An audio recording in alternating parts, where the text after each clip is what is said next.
Welcome to The Preferred List, a podcast about the people behind the best wedding days. I'm James, a wedding filmmaker. I've spent years in the industry working alongside incredible vendors, and this show is all about real conversations with the ones who make it happen.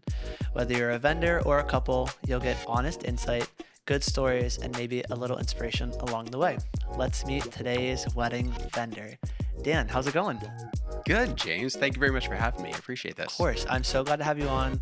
I love DJs. I think they're so cool. And I can't wait to dive into more about Dan C Entertainment, which I just learned is a rebrand for Dance. Dan C Entertainment Dance. I love it. It's so fun. You told me that, and I was like, dude, this is so cool. So we'll jump into that in just a second, but we're here at Birchwood Venue. Birchwood Venue is where rustic charm meets modern convenience to create the perfect wedding weekend. Nestled in Milton, Pennsylvania, they give couples 3 full days to decorate, celebrate, and soak in every moment without feeling rushed. From the hydrangea-lined ceremony space to the beautifully restored barn, Birchwood is designed to make your day as stress-free and memorable as possible. And if you haven't met Holly, great, love her. Also, you were just telling me you were here at the first wedding that they had here, and it looks a little different. That would be one way to put it. Yeah. So it's just so cool to see venues taking the, opportunity to like improve their space, make changes that really just are giving couples a better wedding day experience or wedding weekend experience, like we mentioned here.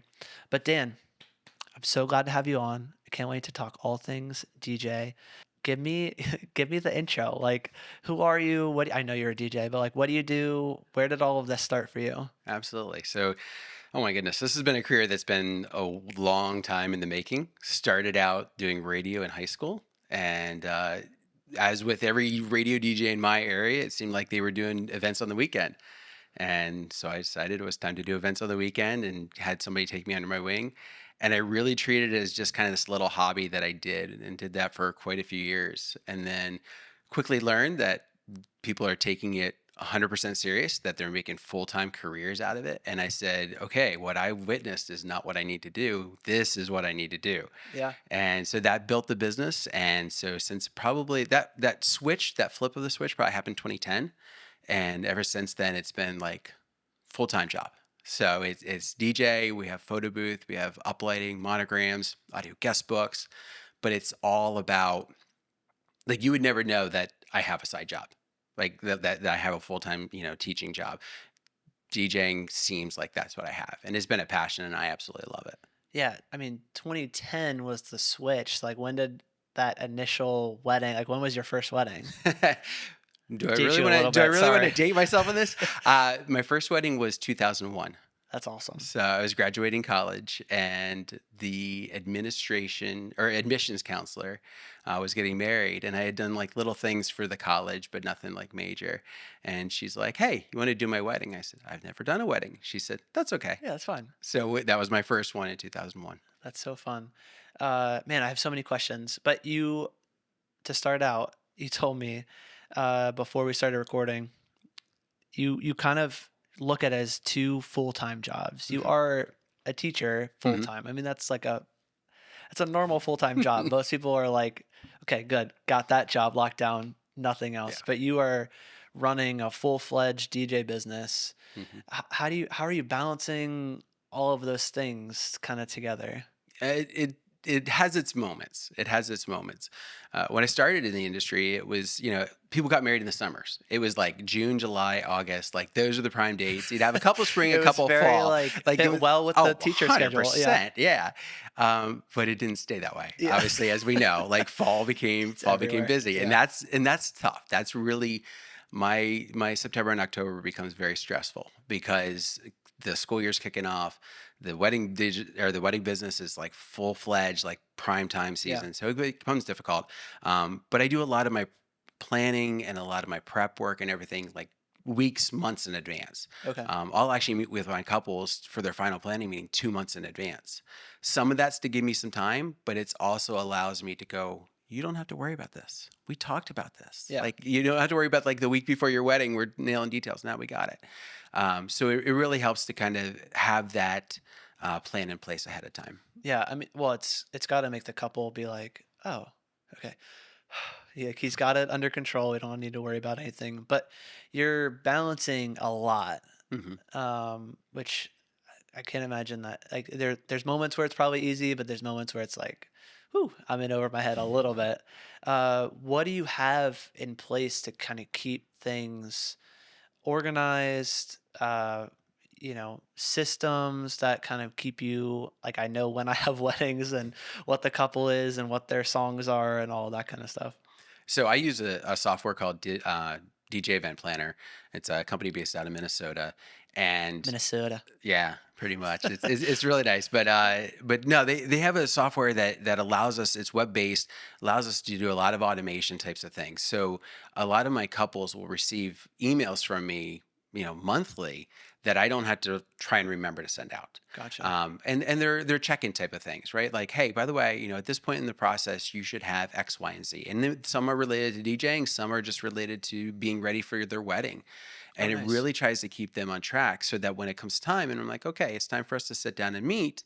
You've been working on your online planner. I can see what they've done so far. So a lot of times those meetings then are a little quicker. They're a little bit faster. We get to kind of nail some things down, and as opposed to starting from scratch going, what's that first dance? Oh, we didn't think about that. Well, by that point they typically have. So it helps. Yeah, I'd have to imagine the planning process. It seems like you're even concerned with them having like an enjoyable, stress-free planning process way past just like what songs we pick and is this a good song for that moment? Is this a good song for that moment?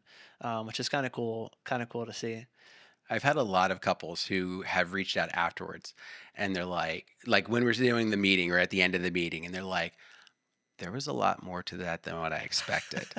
We thought we were just going to pick our first dance and our parent dances. And I was like, well, that's the main pieces. Yeah, But the other parts, like I'll even ask, like, when did they graduate high school? Who are some of their friends that are coming to the wedding? What kind of things did they enjoy? What kind of hobbies? Because that helps me start to kind of feel out some of those soundtrack type of moments. Some of those pieces are they're gonna hit because some people, if they were born in the '90s, they may have somewhat been a grunge type of kid, versus they were into boy bands, right? And so yeah, there's like that wide range. And so getting into this behind the scenes stuff actually makes my job a little bit easier. yeah, for sure. I mean, you want to play songs that everyone's going to enjoy Hmm. to some extent. You can't Hmm. just like go at it with like, oh, here's what I like. This is the Dan playlist. Yeah, no. How do you help couples really narrow down like if they have no idea you might do some of that like you said where you're kind of figuring out who's going to be there, what do they enjoy doing together, but like how do you help them narrow down to be like, hey, this is a playlist that's going to it's going to hit with maybe the older crowd, it's going to hit with the younger crowd, we can really kind of bridge the gap. So I try not to plan too much of my playlist in advance. I get genre ideas, I get vibe type of ideas. Definitely, if there's songs that they like, and I'll have some couples will give me, 3, 4 hours of a Spotify playlist that they created, and they're like, "Listen, we don't need to hear them all, but this gives us a taste. These Yeah, are the types of things that we like," and I like that because it kind of helps me a little bit, and it also kind of goes one of those moments where I go, I just kind of have a brain lapse for a moment, and as I'm like, okay, I know they're gonna like this, or I know they're gonna like that, but I need something to bridge the gap. Let's see that list, and I'll just grab that from my software and I'll throw something in, and it usually clicks well. So that helps, but I try not to plan too much in advance because I've had some surprises where the couples are like, "Oh, we really like this," and I go to play something like that, and the bride and groom might be into it, but half their guests are yeah, like, "Oh, we're walking off the floor. We're gonna go get a drink." Like, yeah, yeah, it and makes a that's difference. I have to imagine when you see the dance floor clear, it's like, oh no. What do you do in those moments where it's like, well, that song didn't work? Because you generally are doing something at the beginning to kind of get everyone out, Hmm. kind of get it started. And I would imagine you're just trying to keep that going as long as possible. Dance floors are going to have an ebb and flow. Yeah. In our area, and I'm not sure if, like, down in Lancaster, if it's the same. I'm going to assume it might be, but we've very much gotten into this front loading of events to where all the special events are up Yeah. front, the dinner's up front, I like everything's it up when front. it's like that, but you might not. Well, I like it, but I don't. Here's what I don't like about it. Yeah. What it creates is at the end of the night, we have a 3, 4 hour dance floor. Most bars don't have dance floors that are going for 4 hours. And yet these people are wanting to do this at their wedding. And Yeah. so I think it's just one of those things they don't think about it from that standpoint. Yeah, honestly, I So haven't ever considered that as like a negative. yeah. It's not necessarily negative, but it makes it a little bit more difficult Yeah. because there's a lot of ebb and flows. You're not going to have a packed dance floor all night long with the size of the weddings that we're having lately. Yeah. When you have 200, 250 people, it's easy because you can trade some people out. Yeah, if you have like 75-ish out there at any given point, it's probably going to look mostly full. Yeah. But when it's only 75 people to start with, Yeah. makes a little difference.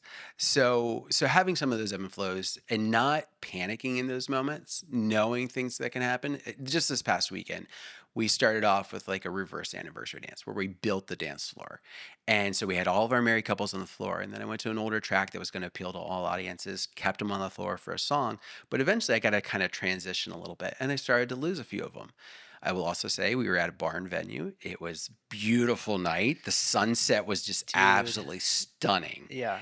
And they all like people started to go outside for a bit. And I knew it. And I looked at the photographer and they're like, we thought this crowd would be dancing. And just patience, Patience. patience. Yeah. I do.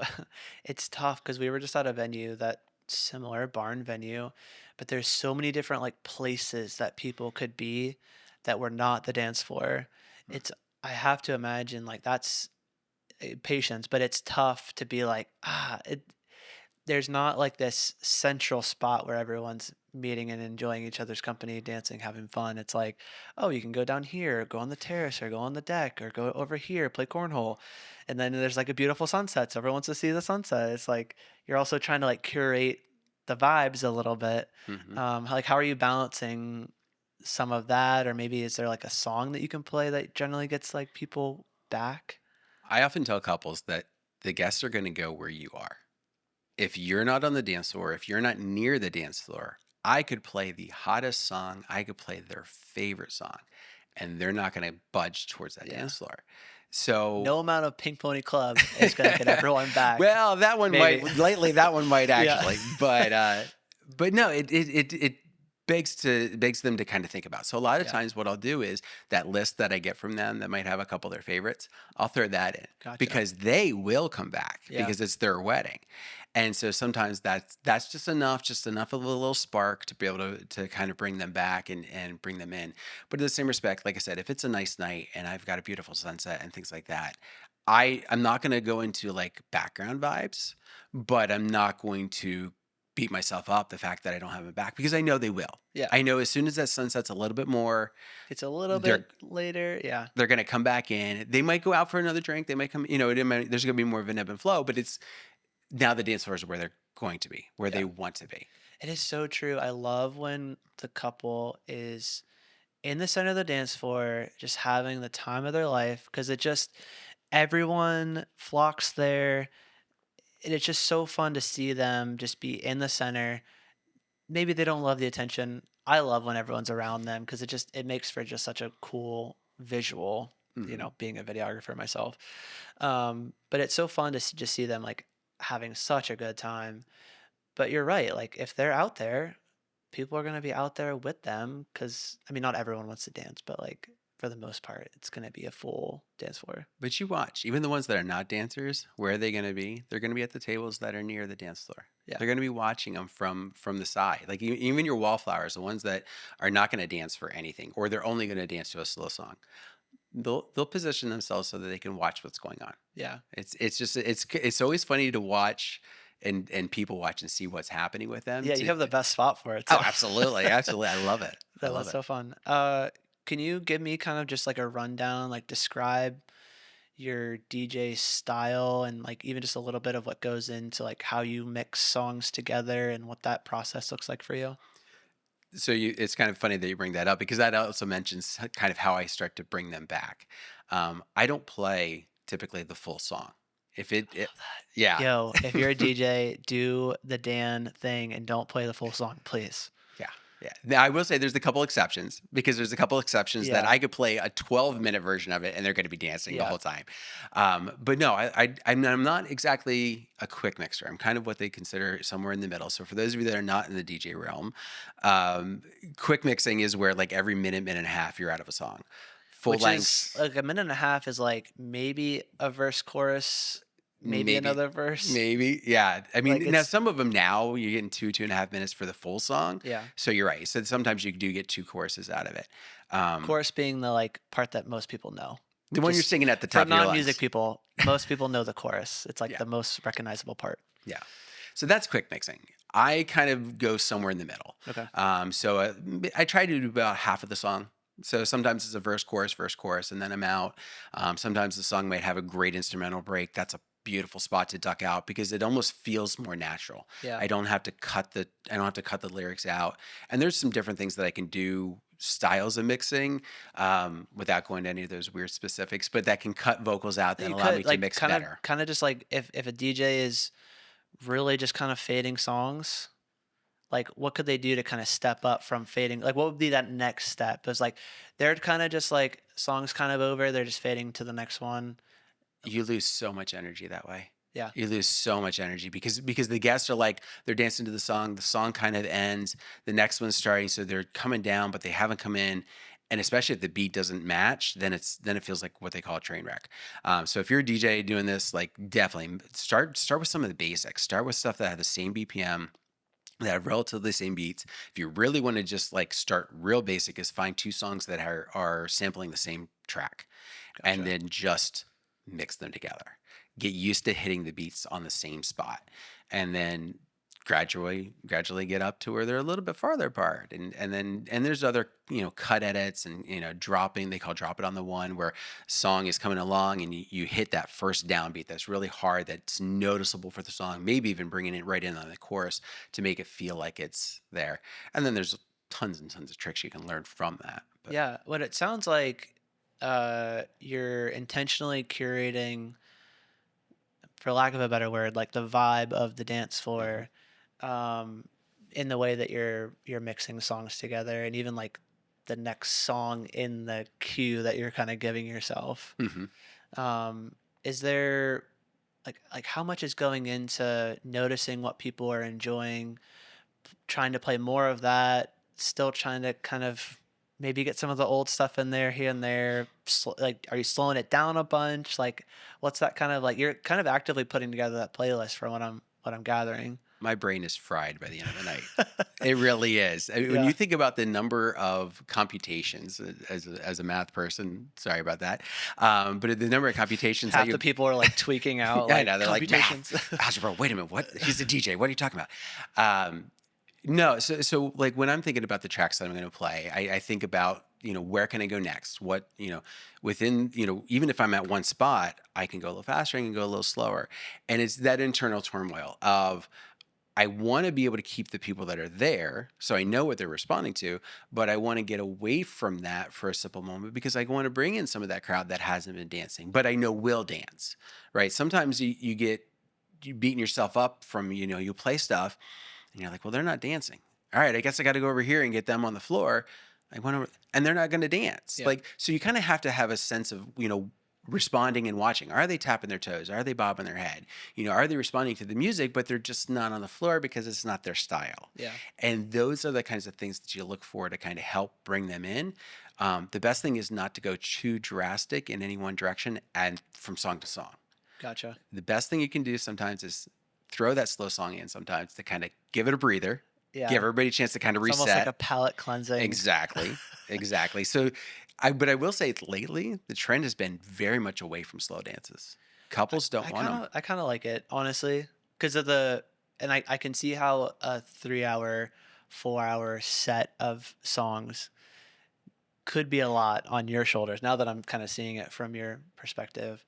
But I just love the like energy to kind of like slowly build and just Hmm. stay when we're there all night. If it's a fun dance floor, we're having fun. Oh yeah.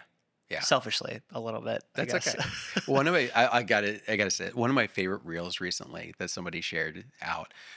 They were taking a picture of the dance floor and the people were responding. And I don't know if it was a photographer or a videographer, but they were getting down to it. So they happened to be in the Yeah. video, like taking pictures, but they were like dancing while they're doing it. And I just had That's to laugh. I was yeah, like, that's that was me. awesome. I put on a 20 millimeter lens and go right in the center, and I'm just like I'm trying to mostly follow around the couple, but just getting people like singing songs into my camera and just like having a blast. Like that to me is just so fun, which is I think why I have like this very specific like picture of like what a good DJ is. But I'm curious, like what would you qualify or like how would you say someone is like a good DJ? What would be like the characteristics or like things that couples can be looking out for is like, hey, if you find a DJ that does these five things or three things or is this way or is that way, like you're probably getting yourself off to the right on the right foot. So the first thing I'm going to say is the vibe of the type of person you're going to connect with. So this isn't necessarily a DJ aspect of it, but it is that position. Like a personality. Yeah. Exactly, exactly. Because on the microphone, how they're talking, how they're connecting with you, right? Yeah. Like They're that. the ones that are going to be like, welcome. And if you don't like the welcome, there's a Yeah, lot more of them to come. yeah, exactly, exactly. So having that kind of piece is important, but then also just kind of knowing, like I talked about the different styles of mixing. There are DJs out there that are very club centered DJing, and the way that they DJ is very heavy on these mixes. There's a lot of very quick mixes, and that might not appeal to your parents and their family and friends that are of that generation. It might be for your closest friends, Yeah. but who do you want to have there? And some couples will say, I only want my friends on the floor. Okay, but you might want to think about the other people that just spent money to come to your wedding. Yeah. So understanding that aspect, but then also understanding like how are they going to be on the microphone? Because not just the personality side, but some DJs are in your face and they're on the microphone all night long and they're hyping you up and everything else. And for some crowds, that's an awesome connection. Yeah. I call it kind of the Jersey style weddings. I've been to a couple of those Yeah. where I was like, did he stop talking this whole night? No. But you know what? Everybody had a Everybody, blast yeah. that night because it was what was expected and Yeah. desired for that crowd. Expectations. It's a huge thing Yeah. across the board. But it seems like where are they getting that information about a DJ from if they haven't been to a wedding with the DJ? So they're going to get it. My recommendation is always to reach out. First off, reach out to them and get a conversation with them, right? Like, so the personality is going to come out when they're on the phone. If they're giving you short answers, quick answers, not talking about, them, not talking about the couple, right? Like if a couple calls me, yeah, they can talk about me a little bit, but I want to know about them. Yeah. I'm taking a vested interest in them. And if whoever it is, whether it's a DJ or even any other vendor, doesn't take a vested interest in you when you're calling, then there's a problem with that. But yeah, have that conversation with them. But then one of the other things I love to do is encourage couples to talk to other vendors, right? You've decided on your photographer, whether it's the style you like or whatever. Yeah. Ask them about the DJ. Hey, Yeah. what do you think of Dan? Yeah, for sure. There are DJs I would recommend, and I'm sure photographers, venue owners, maybe planners, like they're gonna have people that they're gonna stake their name on. Like that's not a light recommendation if we're putting names out there. Not just a recommendation, but even just asking them, like when they were at the wedding, What was it tell me like? what they, how they came across. Tell me, not just like where people on the dance floor, because I'll be honest with you, most DJs, unless they're horrible, can get people on the dance floor. Yeah, There's a lot more to it for than sure. that. And so having that kind of piece, like when you saw them perform, even if they're not on your preferred list, when you saw them perform, what did you think? What vibe did you feel? Tell me about something that was memorable that night. Were there any hiccups, right? How does a person handle a hiccup? Because then a lot of times, unless we're working with a vetting, wow, suddenly can't talk. Unless we're talking with a wedding coordinator, um, like we end up being the coordinator too for a lot of those events and kind Yeah, of orchestrating what happens when. So how do they handle that? How do they handle a snafu, yeah, right? Think of some of the questions that you were asked in a job interview. yeah, Feel free to throw those right at you, whoever your vendor is, even especially your DJ. yeah. I do feel like there's it's so nice to know that like there is that weight put on the other vendors and their recommendations, because even like what you're saying though is like past just like, is this a good X, Y, and Z, you have the opportunity to like ask more questions. You're getting even like a deeper, even just like even like we were saying, like what did you experience with this person? Like, did you enjoy the time that you had with them? Are they nice to work with? Hmm. Because like as a vendor to vendor, like we have time where we're like working side by side. I got one other way that they can check. Yeah, go for it. Read through this reviews. Yeah. And what I mean is read through them. Like I will say, that some people are like, oh, well, the reviews were good, so I assumed it was going to be good. Most couples are not going to give a bad review of their wedding Yeah. unless it was drastically wrong. Yeah. If it was really bad, they're probably gonna light them up. Yeah. But But read through it, right? Like read the fine, read in between the lines. What is it saying? What is that they're hinting at yeah, but didn't say? no, that's a great. I love that because you're actually getting a like a more full picture of like if couples are saying this DJ was XYZ and everyone is saying that, that's proof in itself of like, oh, that's what we were looking for is the Mhm. XYZ, as opposed to just being like, oh, well, he was nice on the phone or when we had a Zoom call, like I enjoyed his personality there. But like, there's got to be some specific things you're looking for from your DJ. If you're hearing that in all these reviews, like actually reading them, Mhm. it's gonna be a thing. Definitely. Do you have sort of a normal or kind of go to like package that couples are booking? Like, are you there for a certain amount of time? Is it changed at all? So I have a base that I do, which is 5 hours, Okay. and that typically involves the ceremony reception. Any more 95 or higher percentage of my weddings in a year are doing their ceremonies on site. So I basically created a starter, and then everything I do is an add on. If they want the uplighting, if they want the monograms, because that way you don't have to take a package because well that's a deal. I'd Yeah. rather you want something because it's going to fit with what you're wanting to do Yeah, I and love what that you envision. And sometimes it just doesn't make sense. Like I would love my uplating to go out every weekend because it does look nice. because it does look nice. But there are some venues where it just would be a complete waste. And so when couples tell me like, do we need this? No, you don't need it. But here's what it'll do for you if you want it. Yeah. And that's really the better thing because in the same respect, I also look at it. I would rather have that happen than at the end them go, wow, that really wasn't a good thing. We wasted our money. Yeah. Why did we say, yeah. Yeah, and some of our barns, especially like if they're super dark, the light can be good. But if they're like, oh, but we want a dark color, that's not going to work. Yeah. So you also have to have somebody who knows lighting to know, okay, if we're going to go that direction, here's what you want, and if you're wanting this, maybe we shouldn't do it. Yeah. No, and I would hope that couples listening or watching are like appreciating the forwardness of like, hey, maybe this isn't a good fit and spending extra money on this one element of that's not the main thing. It's not really kind of worth that extra cost. When you have you're working alongside a lot of vendors throughout the Mhm. reception, maybe you have a day of coordinator, maybe there's photo, video, catering might be like knocking at the door needing something. How does that process work for you, and what could other vendors do to help make your DJ experience be smoother, easier, and just like a better experience? So one of the things I try and do with that automation that I mentioned, the DJ Event Planner, I will connect with all of my vendors. I ask for their emails, I ask for their phone numbers, and I will connect with every single one of them.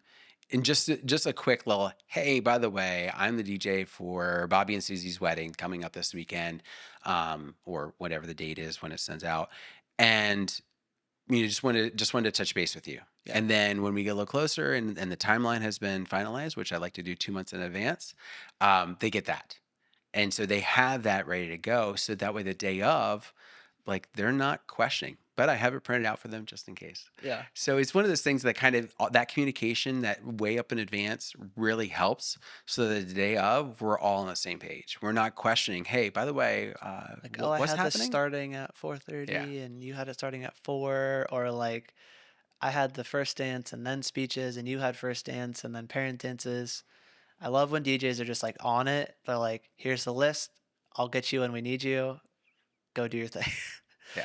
I love it. But I think one of the other ways that vendors can help just in general is just coming alongside, like coming alongside each other and recognizing that both or all of the vendors involved want what's best for the couple. Um, I not to throw any names out there, but a couple weeks ago I worked with a photographer. She was great at what she did, but we had to change the timeline 100% from what it was because she was only going to be there for an hour of the reception. Yeah. And so, like, I get it. I get it from the financial standpoint. Yeah. Like, the couple didn't want to pay for her to be there But that's a extra thing that you hours. need to figure out beforehand. Exactly. And that's what kind of was like, okay, well, we made it work, but there were so many things that felt disjointed because we were rushing through because of the focus wasn't on the couple. The focus was on she's only got till this time and we got to get out of there. Yeah. Which is, yeah, that's why we do all day coverage. But, Yeah. anyways. Yeah. Well, and again, that those are the same things. Like nobody wants to be at their job past the deadline of what they are. Yeah.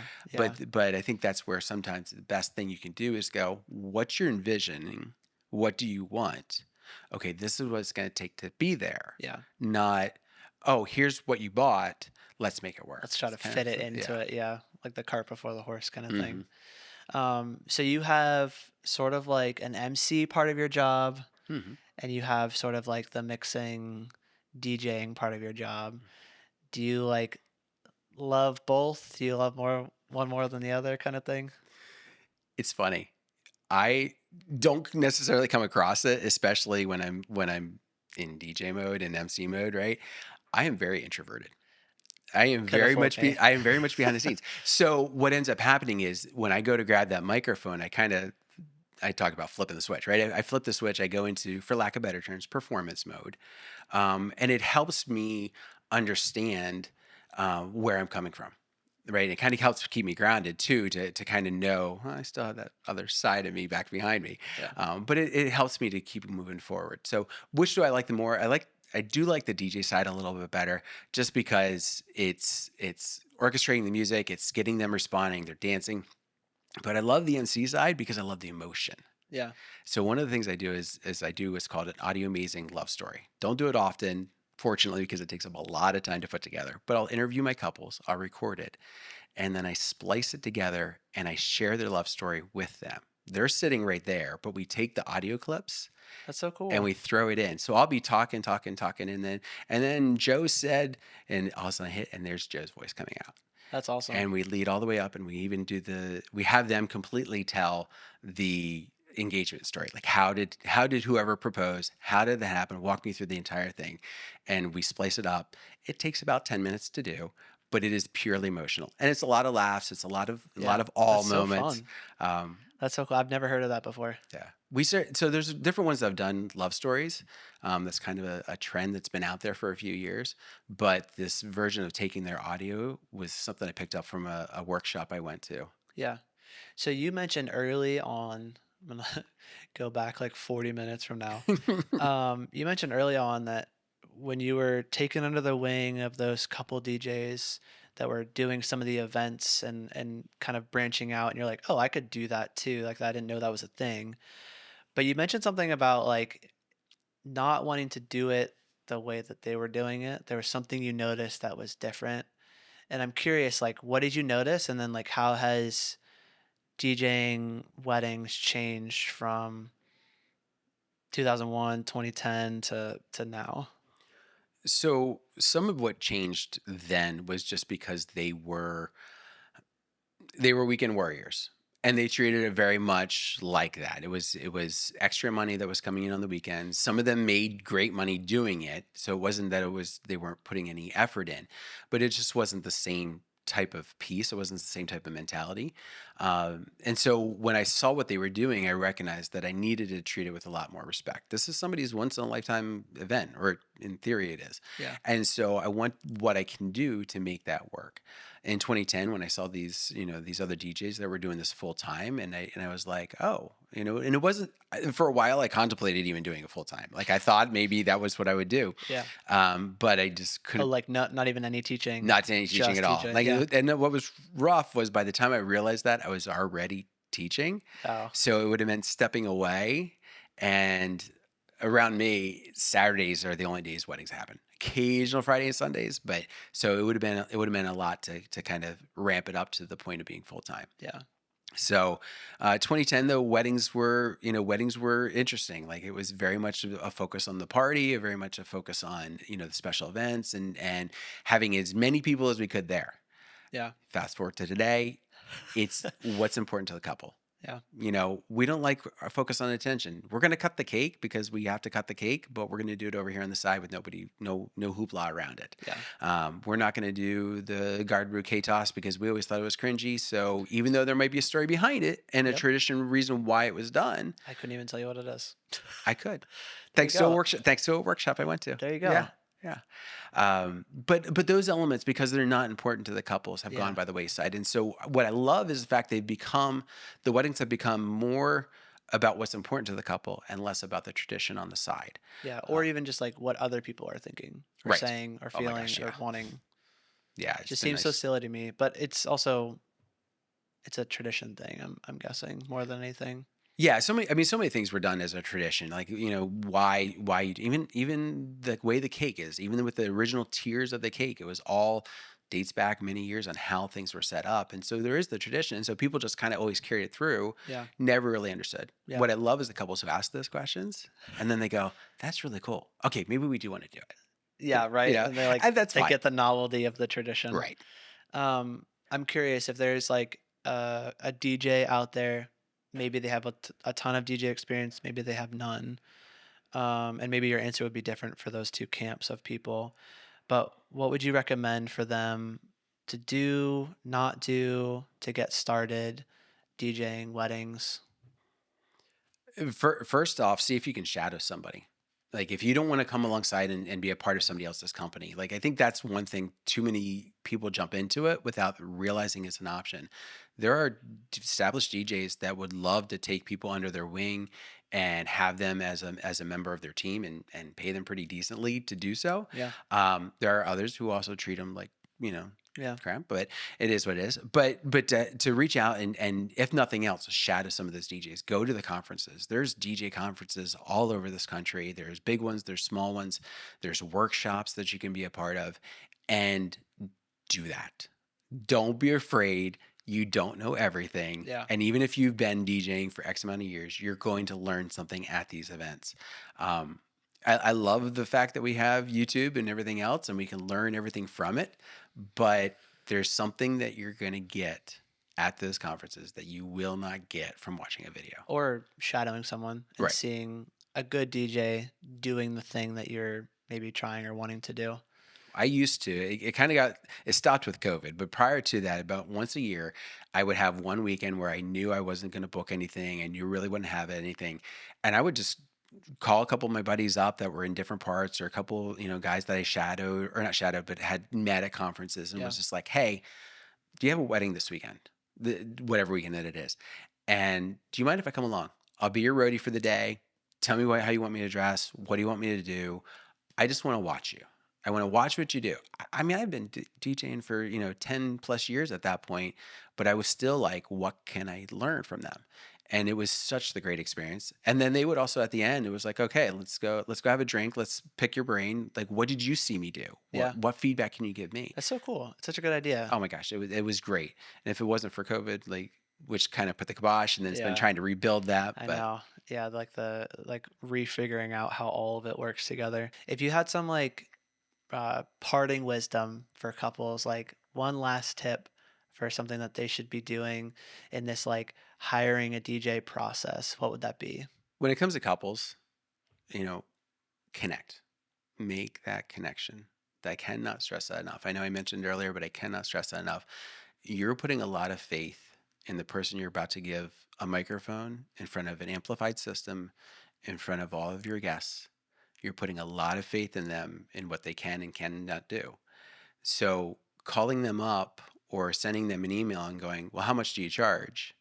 And that's the only deciding factor you give, is not doing your wedding that's the service that it needs. Yeah. You don't want to pick me because we don't connect. Let me know. Don't ghost me. Oh my gosh, I hate ghosting. We could go another hour on Yeah. just Oh my that. gosh. Yeah, we could. but don't be afraid. Don't be afraid to have that extra conversation, Yeah. right? And to understand, because yes, I understand budget has to come into play, right? If not, like, you're going to go in serious debt over your wedding. But when that's the only question that comes out, and I realize you don't know what questions to ask, Yeah. but you can quickly start to learn. Just tell me about yourself. Tell me how this started. And the good ones will also ask about you Yeah. and want to know how did you get engaged? How I did you love that. meet? I I love love to that. hear those Yeah. stories. I Yeah. love the one. In fact, when I do wedding shows, I'll ask them the first question: how'd you meet? Not what's your date? Not do you have a DJ? How'd you meet? Tell me your story. I love stories. Yeah. That's so fun. And I would imagine that not every DJ is like that. So it probably sets you apart at least a little bit, even if you don't know that other DJs are doing or not doing that. But it's definitely good advice. So your main thing obviously is like the DJ side of things, but you also have some other elements Mhm. to your business. You want to just like fill us in on like what Sure. those are and like how they work for you? Absolutely. So I mentioned uplighting a few different times, custom monograms, right? Being able to put your names up on the wall and it looks beautiful. And then I also have photo booth and audio guest book. And with photo booth, one of the things I think some couples don't think about is that can be a great entertainment for the people who are not those dancers. Yeah. Right? They can have some fun with what's happening in the side. They don't have to be a great dancer to come up and do that. Sometimes you get couples who are like, well, we're not going to do a photo booth for whatever reason. And I'm not saying you have to have one, Yeah. but it can be a great piece of entertainment to kind of fill in those pieces. But it also makes it just fun. It creates Yeah. I that don't different piece. think I've thought of it as like an entertainment piece as much as it's like here's a photo you can take home or like here's like the the stack of three photos or whatever.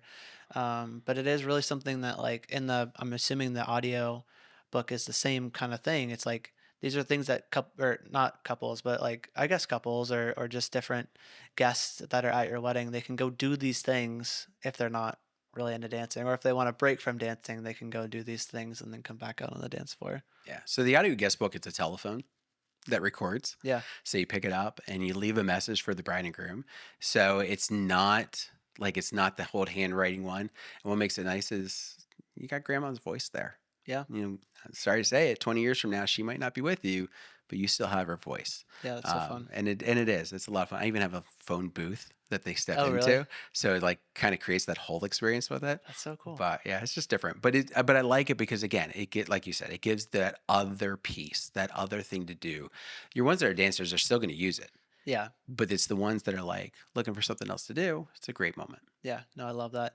Dan, thank you so much for being on, your wisdom and experience. I had no idea you've been DJing for this long. It's just so cool to pick your brain on all things like business for other vendors, but also DJing and entertainment for the couple side of things.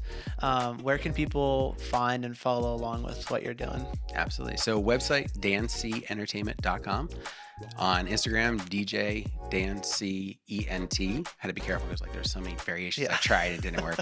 And then obviously through Facebook, also Dan C Entertainment. So that's the ones I try and have my image or something there. Something that looks like this. So right? Like yeah. So the old business name was something that got construed for another company. So I tried to be very diligent this time to fix that and make sure you knew it was me. Well, and all of the links for all the things that you just mentioned will be down in the description below. So if you're watching or listening, go to the description to find those links to reach out to Dan if he feels like he's a good fit for your DJ or you want to just pick his brain on some DJ stuff. I appreciate you being on and enlightening us on all the things that you know in the DJ world. And I appreciate you guys tuning in to this episode of the podcast. If you've enjoyed it, please give it a thumbs up or a like. If you want to leave a review, let us know how you've been liking the podcast. And it's so fun. We get to talk to so many amazing vendors, hear their story, business, couples, advice, all the things. It's so fun. And I appreciate you guys tuning in. That's all for this episode. We'll catch you next time on the Preferred List.